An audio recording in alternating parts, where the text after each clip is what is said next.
Bonjour mes amis. Vous savez, je fais très souvent des commentaires liés, on va dire, aux choix sociétaux de pays occidentaux, la France en particulier. Et finalement, j'aimerais bien dézoomer un peu rapidement aujourd'hui. J'aimerais bien aller du particulier, n'est-ce pas, revenir au général. Souvent, il faut prendre la distance par rapport à l'image, par rapport aux faits, pour pouvoir mieux les appréhender. Si vous regardez, je vois les pays occidentaux aujourd'hui comme un suicidaire.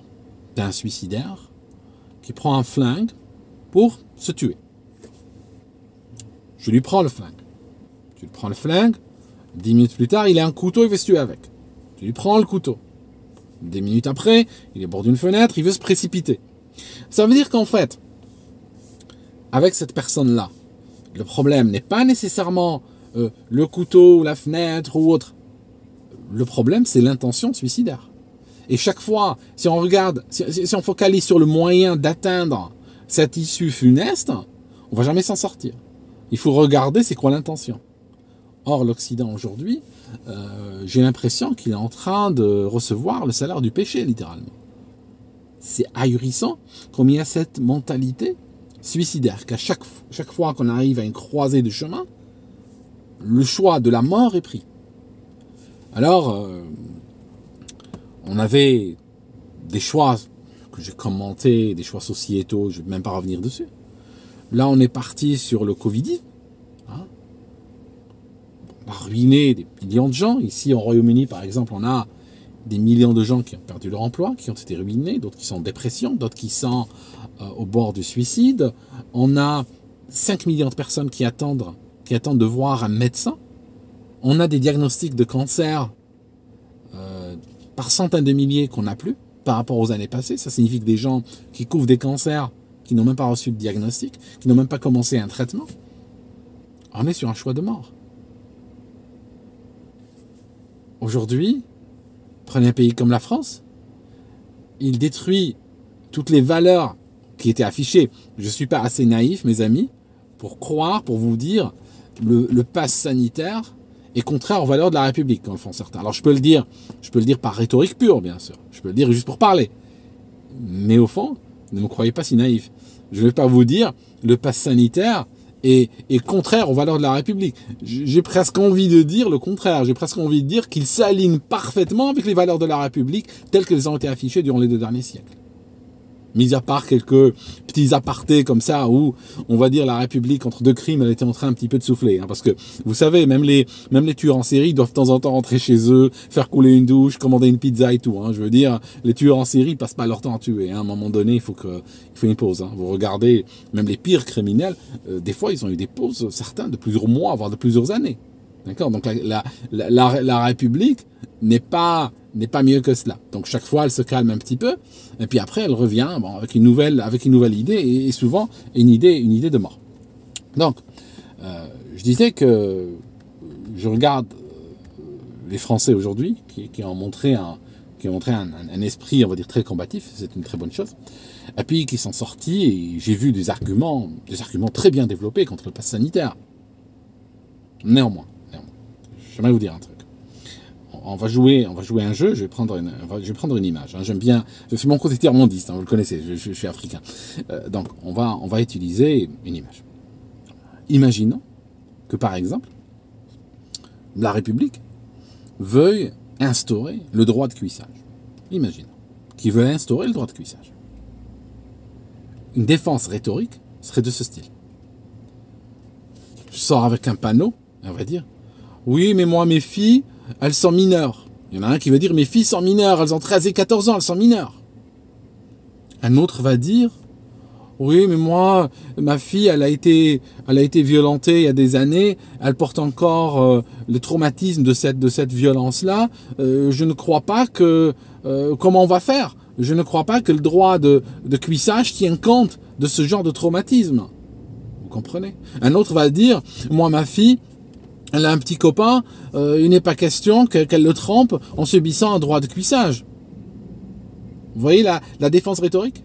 La défense rhétorique, c'est par exemple aller un tortionnaire et dire oui, bon, il faut pas torturer parce que tu vois, la personne là, elle a une hypertension, n'est-ce pas, ou la personne elle est diabétique ou autre, il faut pas torturer parce qu'il a l'hypertension, tu comprends, hein, il peut mourir sous la torture. Ça, c'est la défense rhétorique.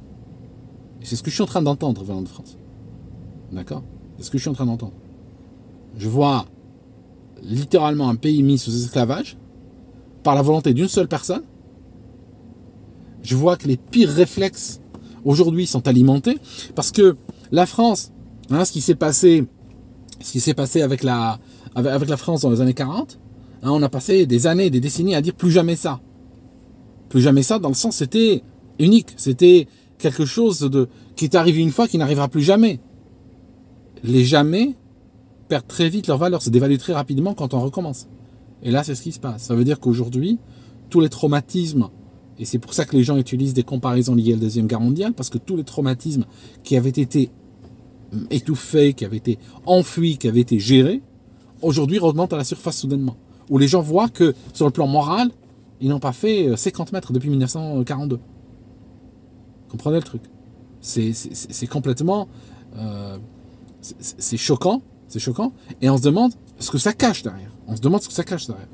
Alors, un des éléments qui peut être caché par tout ça, c'est le fait que nous sommes probablement dans une crise économique d'échelle planétaire qui cherche à planquer. Je vous donne un exemple.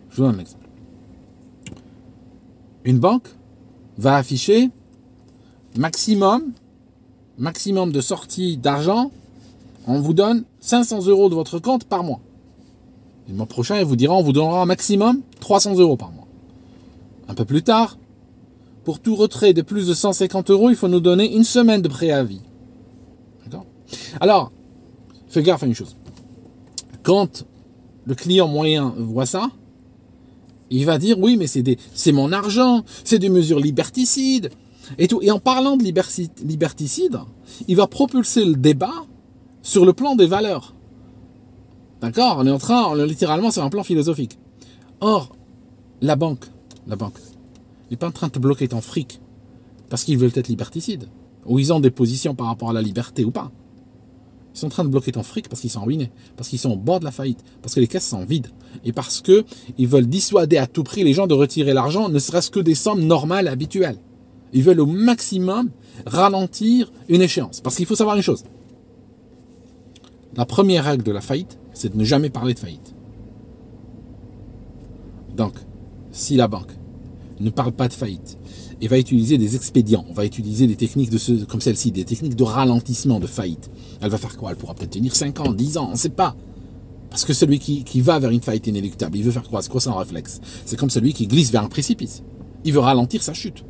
Donc, c'est pareil, tout business qui voit que mathématiquement, alors il y a des business gérés par des gens honnêtes. S'il voit mathématiquement qu'inéluctablement, c'est terminé, c'est terminé. La banque n'a pas, comme industrie, hein, n'a pas, on va dire, une grande tradition d'honnêteté. Au contraire. Donc, elle va faire quoi? Elle va tout faire pour freiner la chute, pour ralentir l'inéluctable. Ok. Et c'est quoi la relation avec le pass sanitaire et le Covid et tout ça? Et voilà. J'arrive. Tout a une relation avec tout. Ok.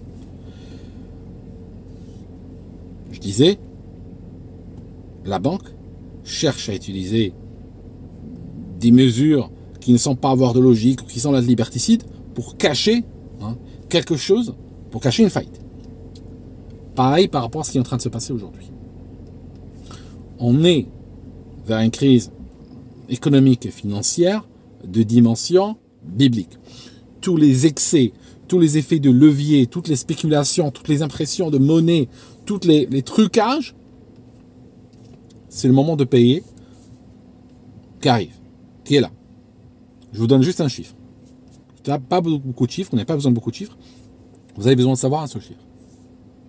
Près de la moitié des dollars circulant dans le monde, qu'ils soient des dollars papier ou des dollars digitaux, qui sont sur des comptes en banque, qui sont sous forme de chiffres, mais auxquels ne correspond pas nécessairement un papier. la moitié des dollars qu'il y a sur cette planète ont été créés en 2020, ont été créés l'année dernière. Ça vous donne une idée à la vitesse à laquelle ils sont en train de créer cette monnaie ex nihilo pour essayer de tenir ou de faire tenir une situation qui est inéluctablement en faillite. Alors, aujourd'hui, sous couvert de situation sanitaire, on cherche à créer des restrictions, on cherche à créer des contrôles, des blocages, à faire passer des mesures qui n'ont aucun sens. Pourquoi? Parce que tant qu'on mettra l'étiquette sanitaire dessus, on ne verra pas la réalité. C'est comme la banque. On veut pas... Pour lutter contre le blanchiment d'argent, on limite les retraits à 50 € par jour. Vous connaissez un blanchisseur qui travaille avec 50 € par jour? Vous voyez bien que ça n'a rien à voir avec le blanchiment. Mais on cherche à cacher quoi? Une faillite. C'est pareil, de la même façon. Toutes les mesures que vous êtes en train de voir sont là pour éviter de vous parler de faillite. Pour trouver une sorte d'alibi qui permet de dire autre chose. D'accord? Alors il y a ça. Il y a ce côté-là, bien sûr. Mais c'est pas tout. Il y a de ça. Il y a de ça. Dans la concoction. Mais il n'y a pas que ça, il y a d'autres choses. D'accord? L'autre chose, c'est cette parole de mort qui les habite aussi. La destruction. Ils veulent détruire. Voilà. C'est l'effort. On est dans un effort organisé, structuré de destruction. Voilà. Et avec ça, good luck. Bonne chance. Donc, je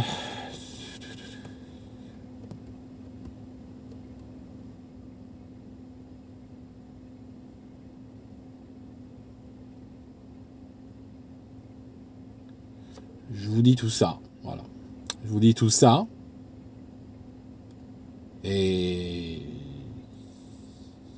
je mesure le merdier dans lequel nous sommes. C'est... Un jour, quelqu'un viendra en Occident et trouvera, quand atterrir à l'aéroport, un grand panneau en bois écrit à la peinture, fermé pour cause de chiasserie.